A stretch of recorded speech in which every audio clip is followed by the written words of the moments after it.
Yo guys, check kamusta mga idol. So ayan, mag-update tayo ngayong gabi mga lodi, no, ng Webes, mga lods, no. Webes nyo ito mapapanood ng gabi, mga idol. So ayan, napakalupit ng mga news natin ngayon, mga idol. Alam niyo naman yan, lagi yan eh, di ba? So update tayo ngayon sa nangyayari sa ating market, mga lods, no. Parang kaninang umaga, yung pag-update natin, parang meron tayong bad news, no, tungkol din sa ating Clarity Act. Pero mamaya titignan natin yung update doon, mga idol, no. So, nagsalita din doon tungkol doon si Brad Garlinghouse, mga idol, no. So, ayun yung i-update natin. Pero bago ang lahat, mga lods, alam niyo na, isang palambing naman dyan, mga idol, pa-request lang ng like sa ating like button, pakipindot lang po yan. At syempre, sa mga gusto ng gantong content update every day, no? Almost 2 videos a day para ma-update tayo mahuli sa nangyayari sa crypto at sa global news natin. So ayan, malapit yan, mga lods. So, sa mga wala pang crypto exchange dyan, check nyo yung link dyan sa description natin. So okay, punta muna tayo sa chart natin bago tayo mag-news. No? Sa kakaabang natin, dito tayo napunta. No? Nagkaroon tayo ng position dito sa 2.08. Okay? 2.08 ang ating position so far. Positive tayo ng 13 USD, no? 13 USDT. Sana lang maka-recover to, mga idol. Kasi nag-short na ako dito, banda dito eh. Ayan. So tinamaan yung stop loss natin. So pangalawa ko na tong position. Yung unang position natin kanina, tinamaan yung stop loss natin. So ngayon, ito yung ating position na pangalawa. So sana hindi na siya tamaan ulit. Kasi wala akong nilagay. Wala akong nilagay na stop loss eh. So hindi natin alam kung ano mangyayari diyan. Pero ayun nga, mga idol, no, sana ituloy-tuloy na 'to. So ayan, in-update ko lang kayo na meron tayong position ulit, no. So ayan, talo tayo ng una. Kanina siguro mga 15 USDT yung stop loss ko, talo rin. So, punta na tayo dito. Sa hours natin at sa day natin, halos parehas lang. Sa week natin, alam niyo yung week natin, medyo goods na to eh, mga lods eh. Marami ng kulay green, lalo na nung mga nakarang araw. Kaya lang bigla ulit siyang nag-drop. Nagkaroon ulit ng mga kulay pula. Pati XRP pula na. Nung nakaraan, nung tinignan natin yung week, kulay ano na to eh, plus 6% na to eh. So, biglang bumaba ulit. So, ngayong day, medyo negative at ngayong hours, ganun din, mga idol, no? So, kapit lang, mga idol, lalo na sa mga nag-hold dyan. Okay, so bago ang lahat, nako, gusto ko lang i-update yung mga price dito sa ating, tawag dito, Axie Infinity Land. Kasi nung nakaraan, di ba, nag-90 na lang to eh, 98 ba o 92? No, meron ng pinakamura na 98 o 92. Tapos biglang nagpunta siya sa 102 and 105, ganun. So ngayon medyo umangat na ulit yung presyo ng ating mga land plot, no? 119, 126, no? Ayan, medyo nagmahal sila. Tapos yung ating Axie noon, wala nang $1 eh. Hindi, ngayon wala pa ring $1. Grabe, yung baba pa rin ng mga Axie, floor Axie, no? Grabe yan, mga idol. No? Alam nyo, meron ako naisip. Alam niyo yung Pokemon cards, mga idol. So maganda sana kung yung mga Axie mo, no? Pwede mo siyang gawing card. Card game na lang. Pero hindi mo lalaroin sa online, lalaroin mo sa live para maganda, kita-kita lahat ng tao, no? Ganun yung mangyayari, mga idol.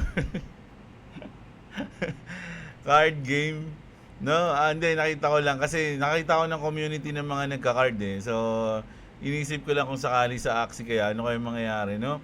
Pag sa Axie ginawa na lang, kunyari kailangan mo ng 3 Axie, 'di ba? So kunyari ito yung Axie mo, no? 3 Axie, and then yung mga skill niya, ganun din yung skill mo. So maglalaban-laban kayo dun, no? May energy kayo, something like that, no? May mabubunot ka ring mga energy, gano'n, no? Tapos meron ka rin mga kung anik-anik, bahala na silang diskarte dyan, di ba? So nakaka-enjoy kasi mag-card game, mga lods, sa yung in real life pa, hindi yung sa online ha. Kasi nakapaglaro ko dati ng WoW eh. Hindi ako nakapaglaro ng Magic Cards kasi pangmayaman lang yun dati. Na yung Magic Cards, pag may Magic Cards ka, big time ka nun eh. Panahon namin. Ngayon, yung si Kuya Ram, shoutout kay Kuya Ram, yung may-ari nung computer shop na pinaglalaroan namin ng Dota, ng Counter, meron siyang WoW, no? Yung WoW cards. Tapos, marami siyang cards. So, dahil wala siyang ka-training, binilan niya kami ng mga cards. Yung mga player. Tapos, dinalabanan niya kami, parang tinitraining niya kami. Tapos, yung character ko nun si Taso. Tandang-tanda ko yun, si Taso eh. So, ang nangyari, dalawa kami sumali sa sa mall, sa SM Fairview. Tama, sa SM Fairview yun. Sumali kami ng tournament doon. Tapos sumakulit doon, dalawa kami nagharap sa championship. Dalawa kami nagharap sa championship doon eh.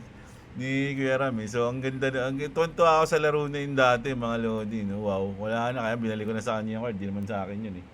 Niram ko lang yun. Binigay niya lang sa akin yung card na mismo si Taso. Kasi yun yung parang character ko. Kaya lang nawala na. Hindi ko na alam saan napunta. Alam ko, inipit ko yun sa mga love letters ko dati eh. Wala na. So, ayun. Tandang-tanda. So, maganda maglaro ng yung in real life cards sa mga lodi. So, siguro kung gagawa nila, nakaka-enjoy siguro yun, card game. Pero in real life hindi sa hindi sa sa online, no? So, ayan, binisita lang natin. So, ngayon punta tayo dito. Kung natatandaan nyo mga idol, si Trump, gusto nilang kunin yung Greenland, 'di ba? Ayun yung mga news natin, gusto nilang kunin yung Greenland. Ngayon mga lodi, interestingly, panis, merong nilabas na parang top foreign nationalities living in Greenland. So, number 1 yung Pilipino, mga idol. Philippines. So, sa Greenland pala, maraming mga Pilipino doon, mga lodi, no? So, nakita ko lang to kasi Philippines yung pinakamarami. Oh. Ayun nakalagay dito, Imagine, no? Sa Greenland, puro puro yelo yun, di ba yung Greenland? Alam ko, puro yelo eh. O puro damo kasi Greenland eh. Hindi, puro yelo yan. Ayan, sabi sa inyo eh. O, di ba dito, untas Ito pala yung Greenland, no? United States. O, Iceland. Yung Iceland pa nga yung mas green ata eh. Kaysa sa Greenland eh. Yung Greenland talagang parang purong yelo eh, no? Yung Iceland, ito yung mag-green. Kung baliktad sila eh, no? Iceland. Tingnan nyo. Di ba? Parang mas mag-green yung Iceland, no? Baliktad silang pangalan. Mas mag-green sa kanila, may mga ganyan po. Pero malamig din talaga, mga idol, no? Ano kayang feeling ng tumira sa mga ganyan, no? Yan nyo, bibisita tayo dyan sa susunod. Pag imagine ko mga idol, paano kung kunyari nag-profit tayo. Tapos may ibang bansa tayo. Siyempre, hindi ako makapag-update. So, magiging traveler, ako? Travel vlogger. Ibubalik din natin yung mapupuntahan natin, no? Pero, mag-update pa rin tayo sa crypto. Naka-live nga lang, no? Mga ganun, panis. Ano lang yun, manifesting lang yun, mga lodi. So, ayan.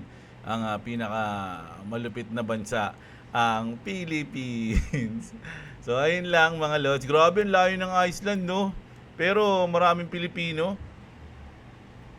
Kahit saang bansa ata, maraming Pinoy eh, no? So, nakita ko lang yung statistic na to. So, interesting, kaya sinabi ko sa inyo, no? Para alam nyo rin na sa Greenland pala, mas maraming Pinoy kaysa sa ibang lahi. Sa to, foreign. Siyempre, mas marami pa rin yung mga native na tao doon. Kumbaga, yung mga mismo nakatira doon. Yung mga foreigner lang, mas marami yung Pinoy, siyempre, ganun. Diba? So, ayan, punta na tayo dito sa ating Bitpinas. Nako meron na naman, mga idol. Nako, tingnan natin. Peso, dollar exchange rate, January 15. So, kanina nag-profit ako eh. Mga idol kanina. Ngayon lang, kaka-profit ko lang. Kaya lang, nung mag-withdraw na ako, walang laman yung mga ATM. Kaya hindi ko na withdraw. So, nasa Gcash ko lang. So, 59. Kanina palitan ko 59.45 eh. 59.45. Ngayon 46. Tingnan natin yung mga update dito. Ito muna kasi 1 hour ago. Hold-uppers can now be selective about who they target. And that list includes crypto investors like me, like you, like us. It boosts It boosts your confidence to flex your hard-earned crypto portfolio. But remember, there are danger. In this article, Bitpinas discuss what range. Alam nyo mga idol, totoo yan, no? Kung kayo, nagkukwento-kwento kayo ng tungkol sa mga crypto nyo, mga lodi sa mga kakilala nyo, medyo hindi yun magandang gawin.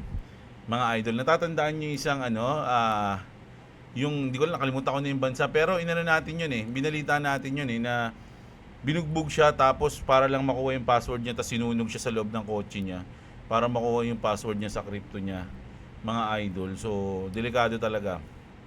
Ito yung sinasabi ko na medyo meron na naman tayong scam na babantayan. Si Baltoro Spartan. Baltoro Spartan claims to be a DeFi platform and offers investment plans called the locked-in subscription. Parang ganoon dito, lock-in mo yung subscription mo, di ba? Which required a minimum investment of $50.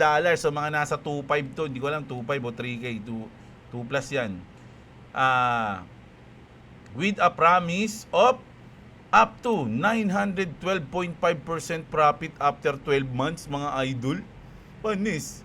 Diba? Isang taon, ano yan? Siniloko mo. Ilang buwan pa lang, mawala ka na It also has multiple level referral program ito yung mga referral na yan.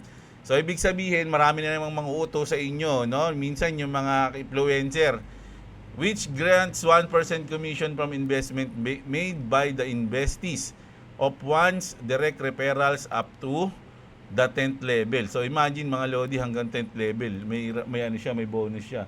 Halimbawa ako, pumasok, downline ko ang unang downline ko si Skylab, Pak.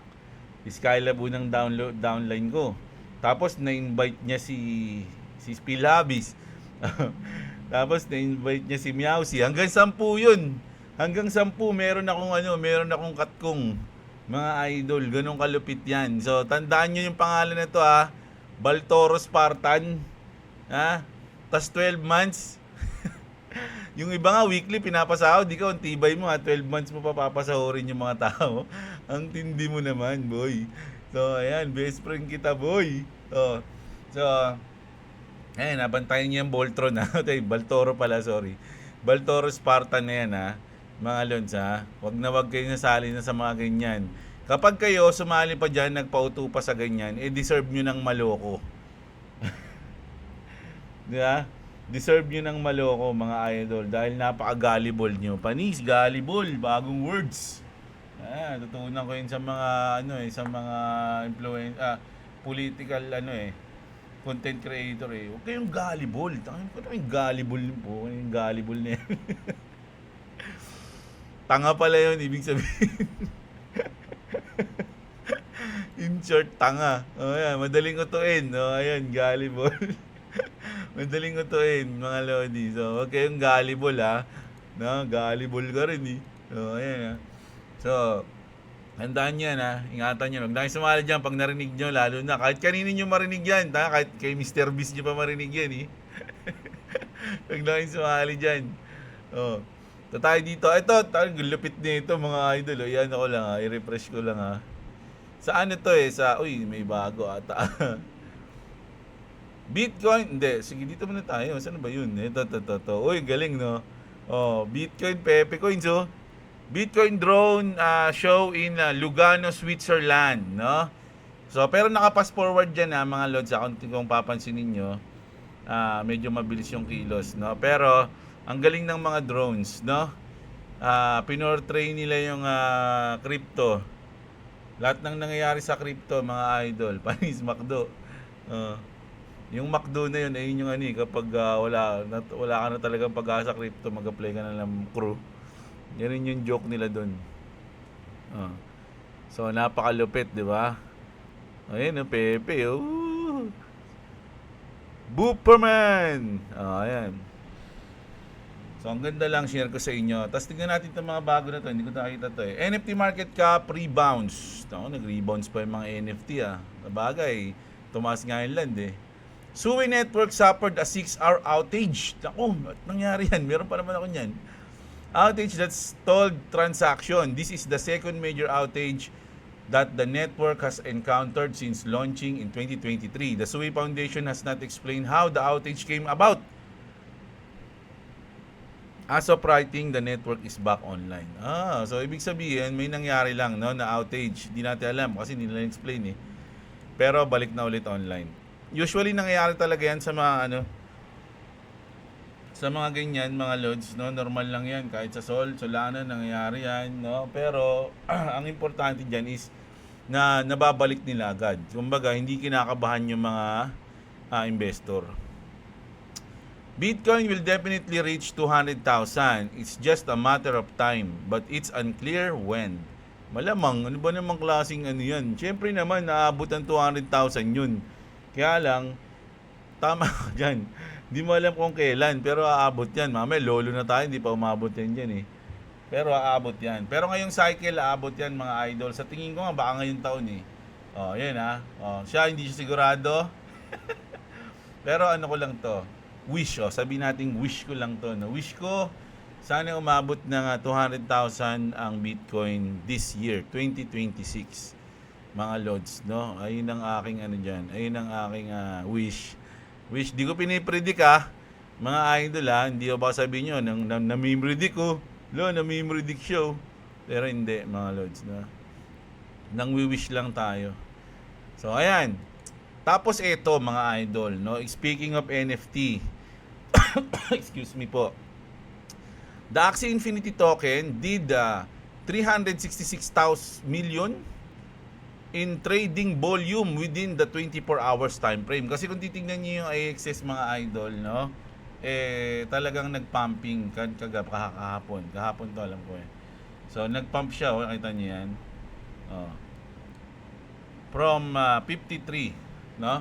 So siguro nang-hype lang yung mga ganitong news, no? There's something interesting I've observed when diving into the data.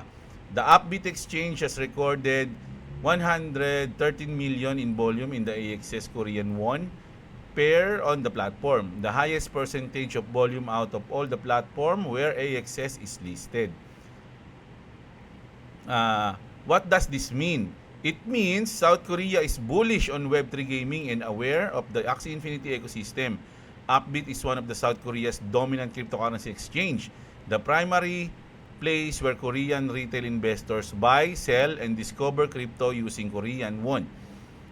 It is highly regulated, bank integrated, and optimized for spot trading rather than high-risk leverage products. No? So, yung sa Korea mga lodi, talagang number 1 yung Upbit. Diyan nga nagna-number 1 sa trading volume yung XRP sa Upbit mga idol di ba? Speaking of Axie Infinity, yung AXS na yan,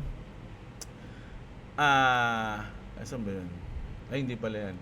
Alam ko nakalist yung Axie Infinity sa tatlong mabibigat na crypto exchange mga idol, no? Yung Upbit sa buong mundo, Binance, Coinbase. Basta nakalista sila sa sa tatlo na 'yon, mga lods, no?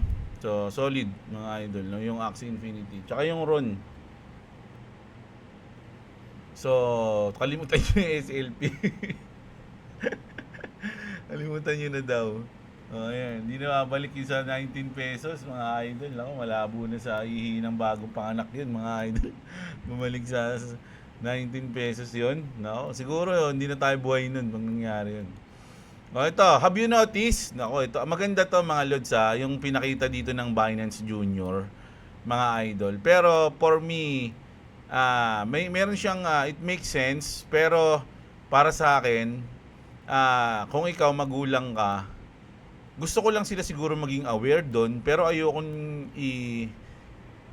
isabak na agad sila sa ganun Anong masasabi nyo? Ito, basahin natin Have you noticed? Ayan. Today's kids know how to use AI. No? Si Boy What's Up, nag-animate yan mga lodi sa cellphone niya. Gumagawa siya ng animation. Kung pupunta kayo sa kanyang channel, makikita niyo yung mga ginagawa niyang animation dun.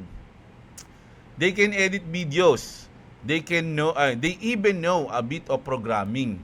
But when you ask, do you know what is saving account is? Many kids just pressed up. So hindi nila alam yung saving account, no? School teach algebra but rarely teach how money actually works. That's why Binance Junior exists. So ito daw yung pinaka main focus ng Binance Junior, turuan yung mga bata ng mag-savings, no? Gumawa ng saving accounts. Ito mga idol, for me, ito opinion ko to, which is gusto ko rin yun sa kanila kasi diskarte nila yan eh. Pero sa akin, hanggat pagbata pa sila mga idol, para sa akin ang ano yun eh, kumbaga responsibilidad yun ng magulang kung gagawan mo ng savings yung anak mo. Ikaw yung gagawa nun, hindi po muna sila kung talagang gusto mong lagawan, di ba? So papasa mo na lang sa kanila pag lumaki sila, if ever na nakagawa ka na, di ba? Pero yung mismong bata pa sila, kasi parang ganito yung sinabi ni Robert Kiyosaki, mga idol eh. Alam niyo ba yung Rich Dad Poor Dad? Yung sinabi niya na, hindi nyo kailangan pag-aralin yung mga anak nyo. Parang ganun siya, I don't know, basta ganun. Nakalimutan ko na, matagal ko na binasa yun eh.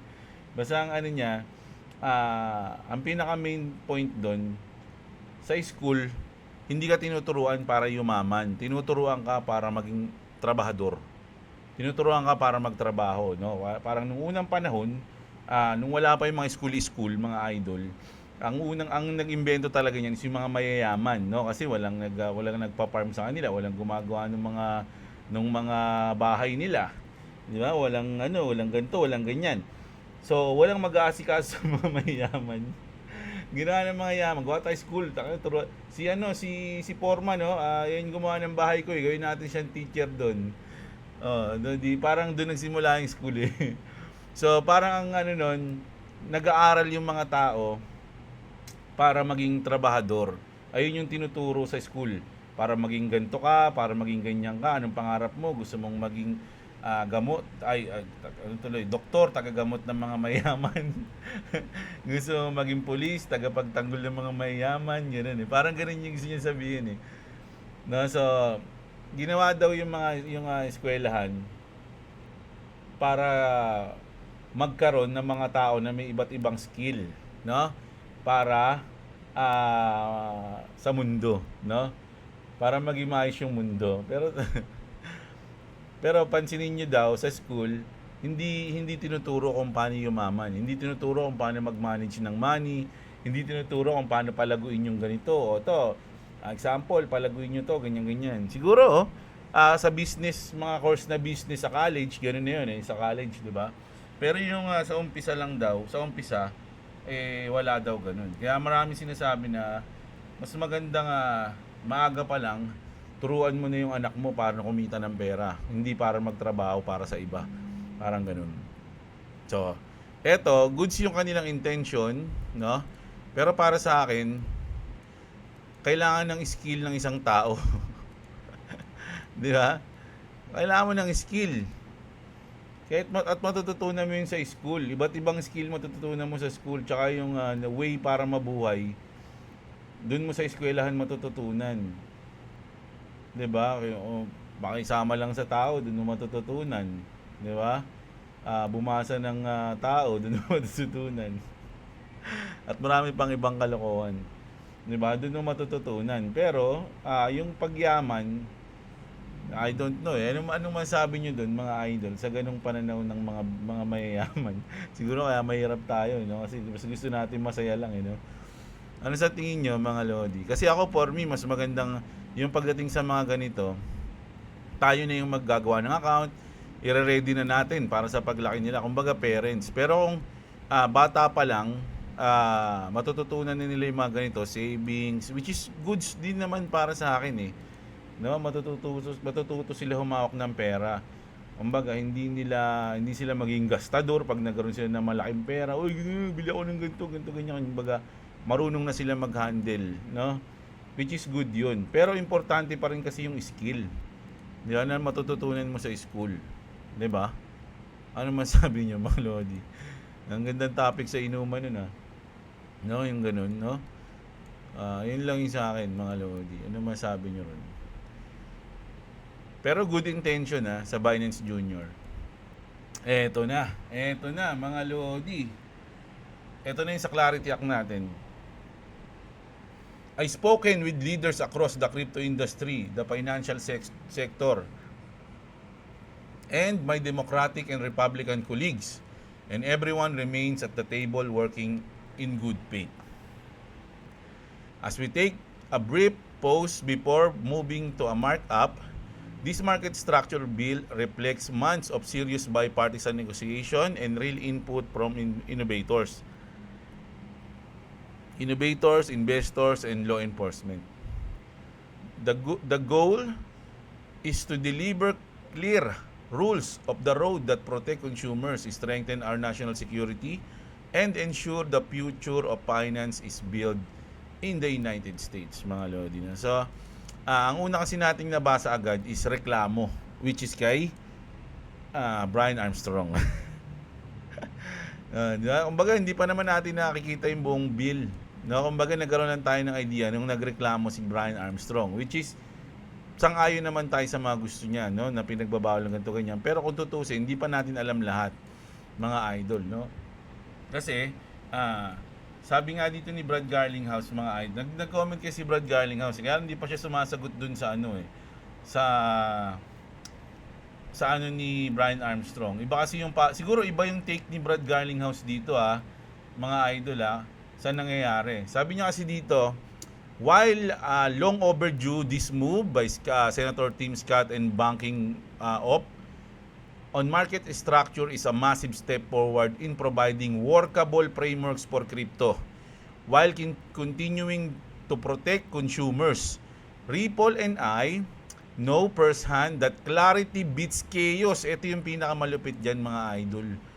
Clarity beats chaos. Kasi kung may malinis o may malinaw tayong batas, mga idol, no? Yung malinaw na lang, clarity, malinaw na batas, mawawala niyo kasi kung wala tayong batas, mga lodi, labo-labo, hindi natin alam kung anong mangyayari sa crypto, kung anong tama ba to, ganyan ba to, pwede ba yan, pwede ba to. Maraming sasamantalahin yung crypto na i-manipulate nila, ganyan, ganito, ganyan. So maraming kaya nga chaos Pero kung bibigyan mo ng linaw, bibigyan mo ng batas, malinaw na batas, yung mga pwede at mga hindi pwede, yun, maganda yun. 'Di ba? Kaya nga sabi ni Brad Garlinghouse, clarity beats chaos. And this bill success is crypto success. Sabi niya, no? We are at the table. We are at the table and will continue to move forward with fair debate. I remain optimistic that issue can be resolved through the markup process, no? So, siguro nga nagkaroon tayo ng delay lang yan, na-postpone, something like that. So, lilinawin nila yan, magkakaroon ng fair debate, siguro ililinaw kay ganito, hindi, alam mo, kalbo, ganito yan. Ganun, no? Ano kasi, huwag ka mainit, Brad. Boy, huwag ka mainit, boy. Best friend kita, boy. Ganun din siya ng isa ni Tim Scott, di ba? So, nilinawin pa nila yan. Pero overall, mga lodi, once na magkaroon tayo ng Clarity Act, goods yun, mga lodi. Basa tayo ng isang malapit na comment dito, mga lodi. Dahil lang.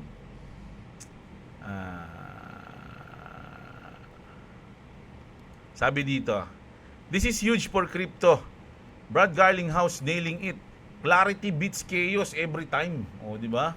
Si Brad Garlinghouse nagsabi yun After years of SEC overreach and uncertainty, the Senator Tim Scott Bank of Clarity Act is finally drawing the line. Clear SEC CFTC rules. Real consumers protection without killing innovation. XRP, BTC, Sol, and whole space just got a massive green light toward mainstream adoption. America stays the crypto capital. Who's ready for the markup tomorrow? Let's get this across the finish line. So, marami pa ring positive 'Di ba? Parang yung comment ni ayan tulad nito, binabato nila no kay Brad Garlinghouse. Anong masabi mo rito, Brad Garlinghouse, yung sinabi ni Brian Armstrong? 'Di ba? Parang ganoon din yung ginawa dito. Ayan Sagutin mo to. Ano mas opinion kasi to ni Brian Armstrong eh. Mga lods eh. Which is for me tama din naman yung nireklamo niya. Mga idol. Pero kasi hindi natin alam yung kabuuang ano eh, plataforma eh. Baka malay nyo nag-overreact lang siya o something, hindi natin alam mga idol, no? Pero sangayon ako dito, sangayon din ako kay Brad Garlinghouse. Ayoko, parehas akong sangayon sa kanila eh. Mga lods, ako kasi gusto ko na rin talaga mapasa yung batas.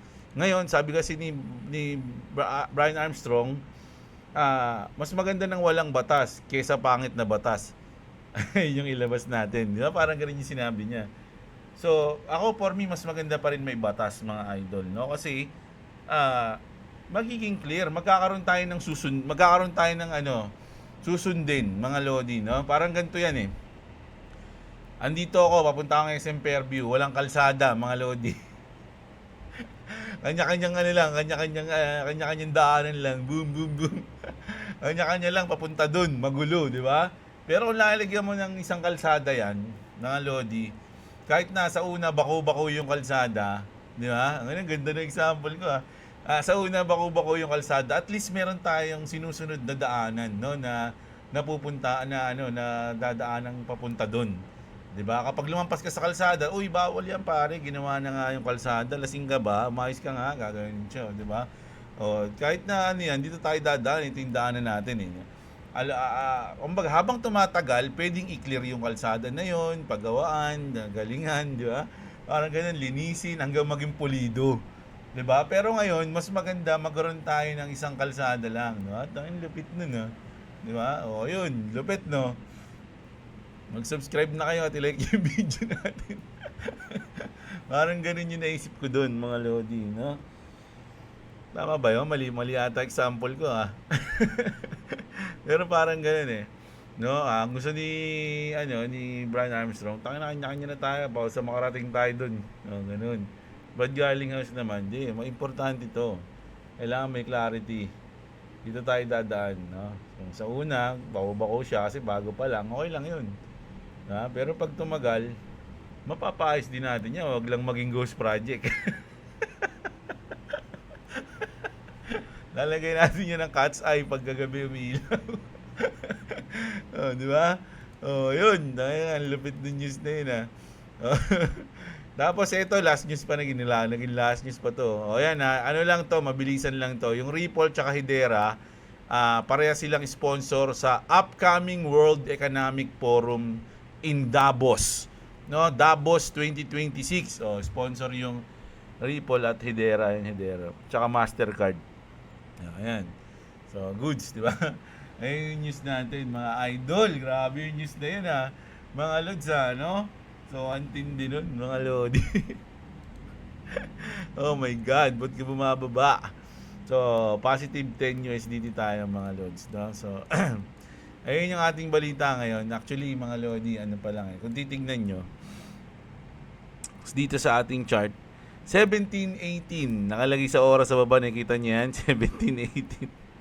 So, alas 5 pa lang ng hapon, mga idol. Alas 5 ng hapon dahil may lakad tayo mamaya. Kaya nga bumati ako kanina ng happy birthday. Kasi birthday ng GT namin ngayon. So, kailangan kong